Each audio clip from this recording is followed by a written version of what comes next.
Hi, I'm Nate Martin from 99bitcoins.com, and here's what's happened this week in Bitcoin. In Canada, the British Columbia Securities Commission has taken control over the troubled Einstein exchange, which owes over $12 million to users. At the end of October, Einstein announced that it would suspend services in the coming months, but the government agency seized the company before those plans could be implemented.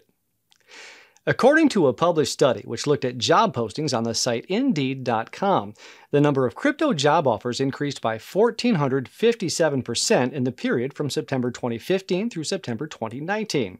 Searches for crypto-related work by job seekers increased by 469% over the same period. According to the survey, the top 5 in-demand positions in the crypto economy are all for coders. Deloitte, IBM, and Accenture were the top 3 recruiters in the study. The payments company, founded by Twitter co-founder Jack Dorsey, released its earnings results, reporting revenues of $1.27 billion in the third quarter of 2019. Square processed $148 million in Bitcoin sales, and the number of first-time Bitcoin buyers has approximately doubled, according to its third quarter investor letter. The North African nation of Tunisia announced that it will soon release a fiat coin tied to its currency, the dinar. The Central Bank of Tunisia tested the currency by sending 1 dinar in value to an IMF representative.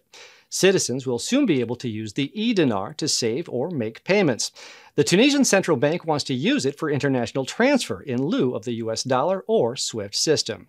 That's what's happened this week in Bitcoin. See you next week.